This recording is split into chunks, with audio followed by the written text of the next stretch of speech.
Cinta Palembang News and Talk. Pendengar, seorang mahasiswa semester 3 Fakultas Ilmu Sosial dan Ilmu Politik atau FISIP Universitas Islam Negeri Raden Fatah berinisial R berusia 19 tahun diduga menjadi korban pelecehan yang dilakukan seniornya. Dugaan pencabulan ini dilakukan senior tersebut dengan cara memegang organ vital ketika R tertidur. Perbuatan menyimpang tersebut bahkan sudah terjadi sejak bulan Februari 2023 hingga Juni 2023 yang dilakukan di asrama kampus A UIN Raden Fatah. Lalu seperti apa perkembangan kasusnya? Untuk membahasnya kami temui kuasa hukum dari R, Martiansah, Sarjana Hukum. Cinta Palembang News and Talk. Selamat sore Bu Martia. Iya, sore. Baik, Bu Martia, terkait dengan perkembangan kasus yang sejauh ini juga sudah beredar luas ya di beberapa media sosial, bahkan juga kami cukup miris melihatnya. Lalu seperti apa sejauh ini, Bu Maria? Untuk saya, perkenalkan dulu, nama saya Mardia SH. Ya.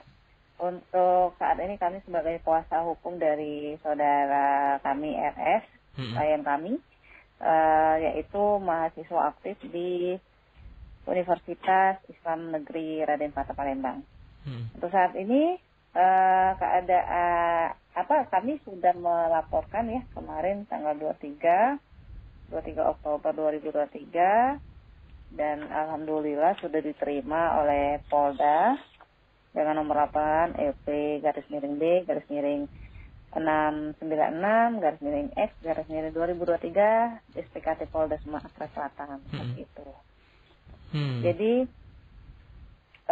memang kami sangat menyayangkan ini terjadi kepada klien kami, tetapi untuk saat ini kami sudah melaporkan kejadian ini, klien kami cukup tenang karena sebelumnya sudah mengalami traumatis yang saat itu pun sudah menjadi sudah nggak ada lagi ya di asrama seperti itu.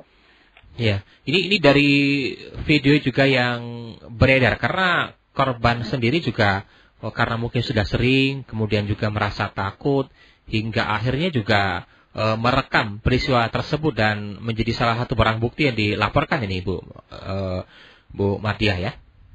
Iya. Jadi klien kami itu memang sudah terjadi beberapa kali, lebih kurang sekitar 5 kali. Pada kejadian yang ke-3 dan ke-4 itu direkam. Jadi si pelaku ini adalah ketua kamar. Jadi beliau itu dikasih tugas untuk membangunkan para mahasiswa untuk ibadah subuh. Seperti itu. Tapi yang dilakukannya itu tidak senonoh. Mungkin dianggapnya bercandaan, tapi ya untuk klien kami ini bukan bercandaan seperti itu. Jadi ketika sekitar yang ketiga, yang keempat kali gitu, ada video yang sudah disiapkan oleh klien kami di atas kepalanya, makanya terekam itu. Itu jadi ada 2 video, itu salah satunya yang menjadikan alat bukti untuk kami seperti itu. Jadi korban ini mulai dari bulan Februari hingga ke Juni 2023 sudah 4 kali Bu Mardia dilecehkan gitu ya oleh ketua kamar ini atau seniornya ini.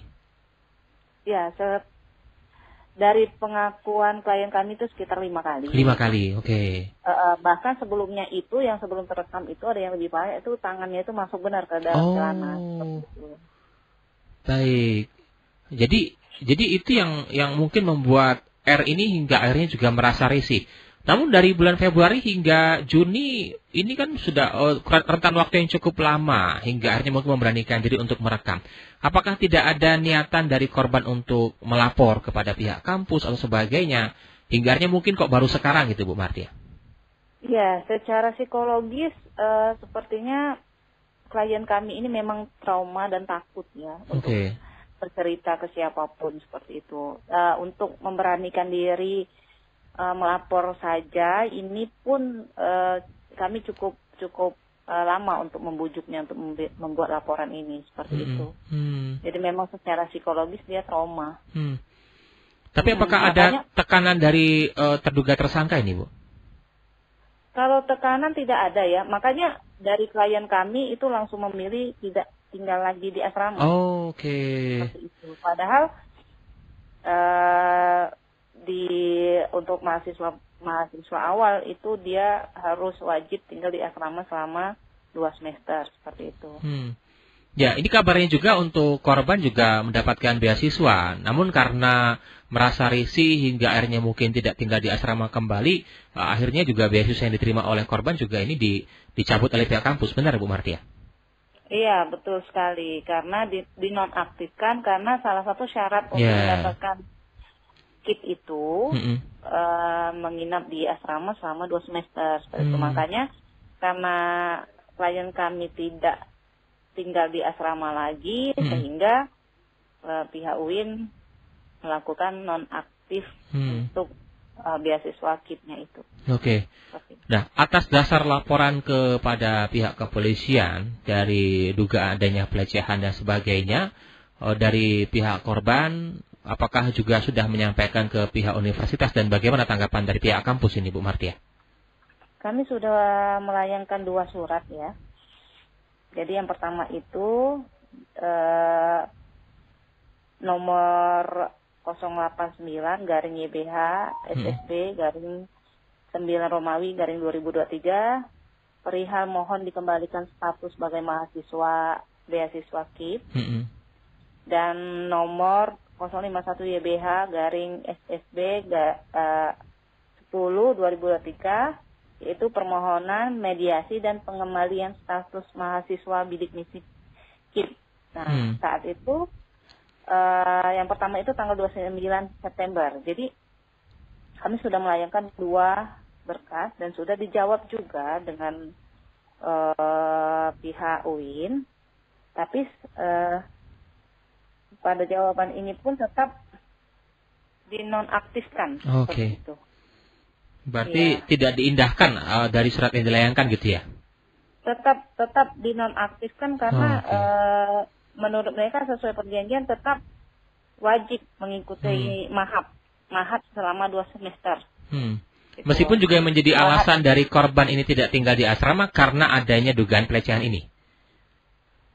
Iya, jadi tidak tinggal lagi di asrama karena mengalami traumatis sehingga dia memilih untuk tinggal di kawasan temannya. Seperti itu. Tapi tetap tidak diterima alasan tersebut ya? Dari keterangan ini katanya sudah meminta keterangan langsung dari dengan pelaku baik korban. Itu pihak UIN sudah melakukan pemanggilan gitu ya. Tapi kan kami berharapnya ini kan karena kami sudah dilibatkan, seharusnya pihak UIN itu melibatkan para kuasa hukum untuk ikut terlibat seperti itu kan. Bukan secara pribadi korban. Atau ranahnya bukan ranah internal dari kampus saja karena ini juga sudah dilaporkan kepada pihak kepolisian. Tapi apakah dari laporan yang sudah disampaikan kepada pihak kepolisian, apakah juga dari pihak universitas sudah mengetahui laporan ini dan apakah ada langkah-langkah untuk dilakukan mediasi antara terduga tersangka dan juga korban ini, Ibu Martia? Iya, jadi mereka ini sudah hari ini, sepertinya mereka sudah tahu. Jadi kabar terbaru dari Rizky itu di WA sama dosennya untuk datang ke ruang BAK seperti itu. Tapi kami cuma sampaikan dengan Rizky untuk memberikan nomor kami karena kami berharap karena ini sudah berada di ranah hukum, harusnya secara legalitas ya harusnya mereka harus datang ya pakai surat gitu loh. Iya. Untuk mediasi segala macam itu ya pakai surat secara resmi undangan gitu loh. Bukan karena WA ke klien kami karena seperti itu kan kami hanya takut diintimidasi hanya itu sih. Tapi apakah nanti akan ada langkah yang akan ditempuh oleh korban lalu Ibu Martia terkait dengan peristiwa ini kepada pihak kampus, seperti apa tindakan tegasnya atau seperti apa gitu Bu Martia? Ya, kami serahkan ini ke pihak kepolisian ya, karena ini sudah di ranah pidana. Seperti itu. Ini sudah di ranah pidana, jadi kami berharap dari pihak kepolisian bertindak tegas seperti itu. Ini yang mungkin juga masyarakat patut ketahui bahwa yang menjadi korban berinisial R adalah laki-laki dan terduga tersangka ini atau kepala kamar ini juga laki-laki, Bu Mardia ya? Betul. Jadi kepala kamar ini laki-laki berinisial P. Baik. Ini kami menyambung pertanyaan dari pendengar kami. Kami sampaikan juga Bu Mardia, dan kami juga mengundang beberapa masyarakat yang ingin bertanya di 0821-8556-6634. Ada Pak Rahmat di Jakabaring. Ibu, apakah pegawai memberikan tugas kepada mahasiswa kepala kamar tersebut mengetahui perbuatan yang dilakukan? Kemudian dari berikutnya dari Ibu Rahma juga menanyakan, cukup miris kejadian yang terjadi di UIN, karena kalau mengingat juga ada peristiwa yang juga cukup menggemparkan dan ini terulang kembali terkait dengan pelecehan seksual. Tindak tegas dan hukum untuk tersangka agar tidak terulang kembali di kemudian hari. Baik, silakan tanggapi Bu Mardia ini dari Pak Rahma terlebih dahulu ya, terkait dengan apakah pemeriksaan dari korban ini juga menjelaskan terkait peristiwa ini, apakah diketahui oleh orang banyak, apakah hanya terduga tersangka dan juga korban saja ini, Bu Mardia? Jadi di sini pihak UIN memberikan ada keterangan dari pelaku ya, dari pelaku bahwa dia tidak, intinya menyanggah bahwa itu terjadi. Tapi di sini ada keterangan beliau bahwa hanya menyentil, bukan memegang. Nah, itu kan bahasa itu kan menyentil atau memegang itu kan saya rasa sama saja dengan bahasa menyentuh ya. Dan yang menjadi pertanyaan, untuk apa membangunkan juniornya untuk melakukan ibadah dengan cara seperti itu gitu ya? Iya, betul. Itu kan mungkin dipikir bercandaan, tapi menurut klien kami itu bukan perbuatan yang tidak menyenangkan seperti itu kan.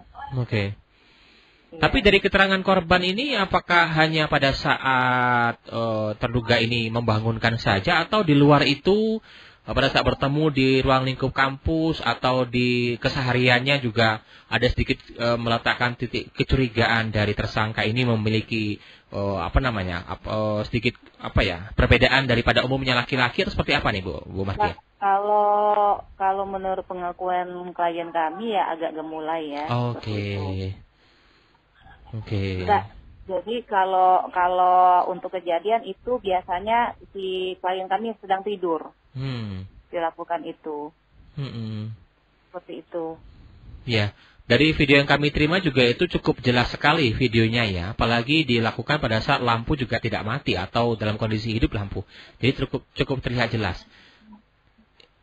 Bentar, gimana? Ya, untuk peristiwa tersebut dari video yang kami terima juga itu dalam kondisi lampu hidup ya, dari video yang kami terima, atau pada umumnya lampu dimatikan biasanya?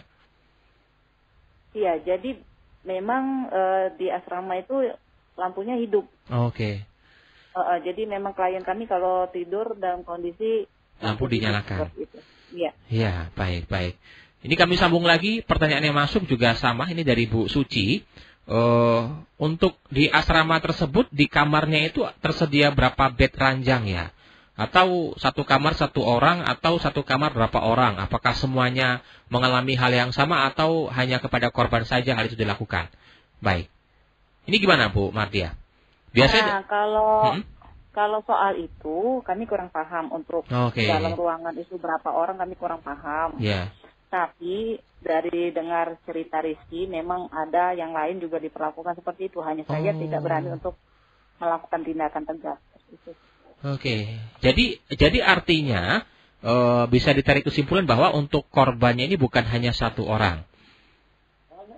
Karena ada beberapa korban-korban yang mungkin belum berani melapor. Jika memang nanti ini naik hingga penyelidikan lebih lanjut, artinya juga mungkin korban-korban yang lain juga akan banyak yang melapor jika mengalami perlakuan yang sama, Bu Mardia ya?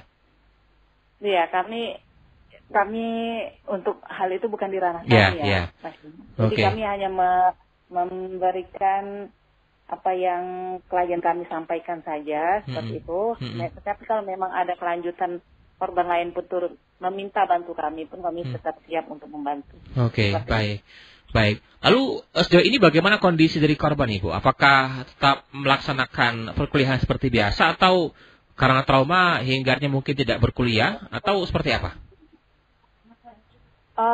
Beliau klien kami itu masih kuliah, tetap kuliah. Cuma tidak masuk asrama seperti itu. Setelah kasus ini viral, bagaimana tanggapan dari lingkungan kampus atau teman-temannya? Apakah ada intimidasi seperti apa, Ibu? Untuk sekarang Rizky sedang pulang kampung ya. Oke. Dari kemarin itu dia lagi pulang ke rumah orang tuanya. Sekarang. Baik. Seperti itu. Baik. Kalau intimidasi sepertinya sudah ya. Salah satunya ya ada WA dari dosen seperti itu. Oh. Ya, karena mungkin korban juga merasa takut ya. Karena ini setelah ini dilaporkan ke pihak kepolisian juga kasusnya juga banyak orang tahu, dan artinya juga Uwin sendiri juga menjadi perhatian publik, terutama juga dari terduga tersangka ini. Apakah pihak kepolisian akan segera menindaknya dalam waktu dekat? Apakah memanggil tersangka atau seperti apa nanti dari hasil laporan yang disampaikan, Bu Mardia? Ya, itu kewenangan dari pihak Polda nanti, Mas. Baik. Ya. Baik. Untuk apakah nanti dipanggil atau seperti apa gitu kan. Oke. Tinggal intinya dari Bu Mardia selaku kuasa hukum dari korban juga akan terus mengawal kasus ini hingga tuntas ya? Iya, yang jelas kami akan tetap mengawal kasus ini hingga tuntas, dan perlindungan terhadap klien kami juga kami tetap utamakan ya, gitu. Dan kami berharap juga dari pihak UIN bisa menanggapi secara tertulis ya, jangan hanya lewat telepon atau lewat WA ke Rizky-nya gitu. Kasihan ke Rizky-nya seperti itu. Baik, terima kasih Bu Mardia sudah bersama El Sinta pada kesempatan sore hari ini. Mungkin nanti akan kami update kembali lagi ya bagaimana perkembangan dari hasil laporan yang telah disampaikan oleh pihak kepolisian. Harapan kami juga segera menemukan titik temu dan keselamatan untuk korban sendiri, karena mengingat ini juga sudah banyak yang tahu, terutama juga untuk tersangka atau terduga tersangka ini juga segera ditindak agar akhirnya juga tidak bertambah korban lainnya, Bu Mardia ya. Iya, betul sekali. Baik. Kami berharap juga seperti itu. Baik, terima kasih Bu Mardia sudah bersama El Sinta Bu pada sore hari ini, Bu. Iya, terima kasih. Selamat sehat selalu Bu Mardia ya. Ya, terima kasih, sama-sama. Baik, demikian tadi pendengar kuasa hukum dari R, Ibu Mardia Sarjana Hukum terkait dengan seorang mahasiswa semester 3 Fakultas Ilmu Sosial dan Ilmu Politik FISIP Universitas Islam Negeri Raden Fatah Palembang berinisial R, berusia 19 tahun yang menjadi korban pelecehan yang dilakukan oleh seniornya. Dugaan pencabulan ini dilakukan senior tersebut dengan cara memegang organ vital ketika R sedang tertidur. Bahkan perbuatan menyimpang tersebut sudah terjadi sejak Februari 2023 hingga Juni 2023. Akan kami terus update ya bagaimana perkembangan dari kasus ini, khususnya bagi Anda masyarakat Palembang dan juga bagi Anda mahasiswi dan juga mahasiswa dari Universitas Palembang, agar kiranya juga menemukan titik terang dari sebuah peristiwa yang cukup menggemparkan dunia pendidikan di wilayah Provinsi Sumatera Selatan. Tetap bersama kami di El Sinta Palembang News and Talk edisi siang.